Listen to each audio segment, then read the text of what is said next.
It is radio story time. Today's story is The Three Little Pigs.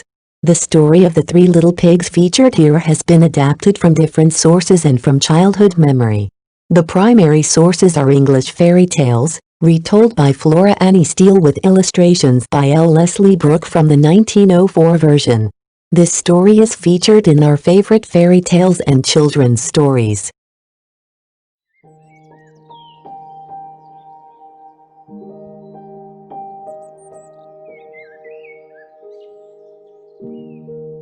Once upon a time there was an old mother pig who had three little pigs and not enough food to feed them. So when they were old enough, she sent them out into the world to seek their fortunes. The first little pig was very lazy. He didn't want to work at all and he built his house out of straw.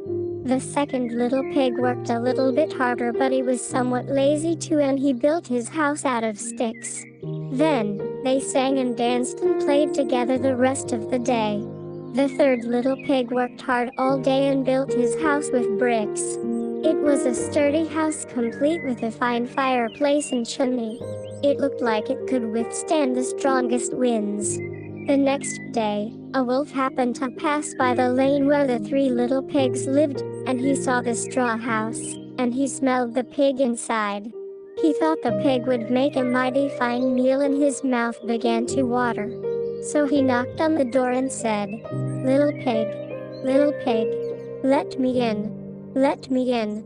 But the little pig saw the wolf's big paws through the keyhole, so he answered back, "No, no, no, not by the hairs on my chinny chin chin." Then the wolf showed his teeth and said, "Then I'll huff, and I'll puff, and I'll blow your house down."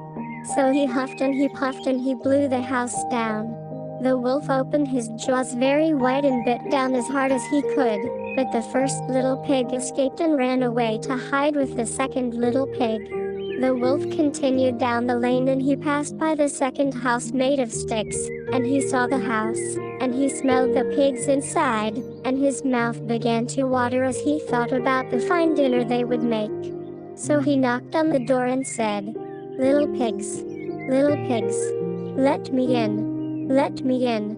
But the little pigs saw the wolf's pointed ears through the keyhole, so they answered back, "No, no, no, not by the hairs on our chinny chin chin."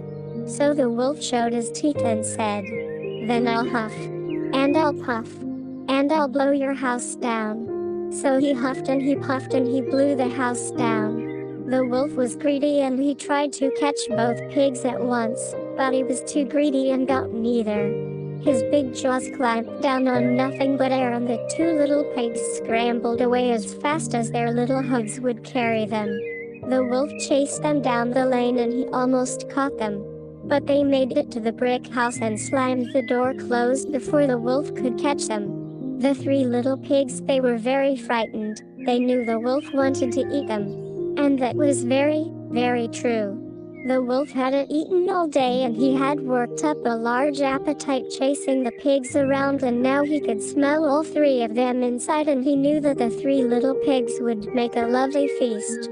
So the wolf knocked on the door and said, little pigs, let me in, let me in." But the little pigs saw the wolf's narrow eyes through the keyhole, so they answered back, "No, no, no, not by the hairs on our chinny chin chin." So the wolf showed his teeth and said, "Then I'll huff, and I'll puff, and I'll blow your house down." Well, he huffed and he puffed. He puffed and he huffed. And he huffed, puffed, and he puffed, puffed, but he could not blow the house down. At last, he was so out of breath that he couldn't huff and he couldn't puff anymore. So he stopped to rest and thought a bit. But this was too much. The wolf danced about with rage and swore he would come down the chimney and eat up the little pig for his supper. But while he was climbing onto the roof, the little pig made up a blazing fire and put on a big pot full of water to boil. Then, just as the wolf was coming down the chimney, the little piggy pulled off the lid, and plop, in fell the wolf into the scalding water. So the little piggy put on the cover again, boiled the wolf up, And the three little pigs ate him for supper.